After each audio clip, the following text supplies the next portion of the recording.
आबादी वाले टोकरा गांव के लोगों की दास्तां हैरान करने वाली है। गांव के लोगों को मात्र 150 फीट दूर अपने खेत पर जाने के लिए भी करीब 20 किलोमीटर का सफर करना पड़ता है। पेच यह है कि इस दौरान उन्हें 2 बसें भी बदलनी होती है, जिनका कोई टाइम टेबल नहीं है। ऐसे में लोग भले ही अपने खेत पर पहुंच जाए, लेकिन खेती बाड़ी का काम तो दूर, मोटी रकम खर्च होने के बाद भी पूरा दिन खेत पर आने जाने में ही निकल जाता है। मजे की बात यह है कि गांव के अधिकांश लोग स्थानीय विधायक मंत्री ओम प्रकाश सखलेचा के कट्टर समर्थक माने जाते हैं, परंतु विकास के मामले में उनके हाथ खाली ही रहे। मंत्री की इस उपेक्षा ने ग्रामीणों को झकझोर डाला। ग्रामीणों की माने तो मंत्री सखलेचा का अब गांव में घुसना भी दुश्वार होगा। साल में 10 महीने बहता है पानी।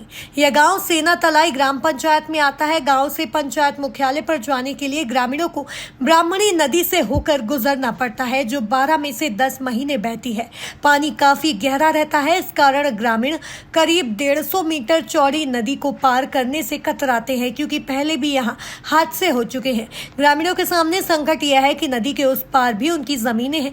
इसके अलावा ग्राम पंचायत मुख्यालय पहुंचने का भी यह सबसे शॉर्टकट रास्ता है। इस रास्ते से पंचायत मुख्यालय करीब 3.5 किलोमीटर दूर पड़ता है।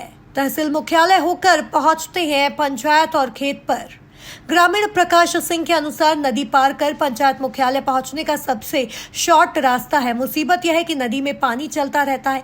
ऐसे में ग्रामीणों को नदी के उस पार अपने खेतों पर जाने के लिए भी करीब 20 किलोमीटर का चक्कर काट सिंगौली, कुंवर जी का खेड़ा और मोटियारड़ा गांव होकर जाना होता है, क्योंकि गांव में परिवहन का कोई साधन नहीं है। ऐसे में बसों को बदल बदल कर गंतव्य तक पहुंचते हैं।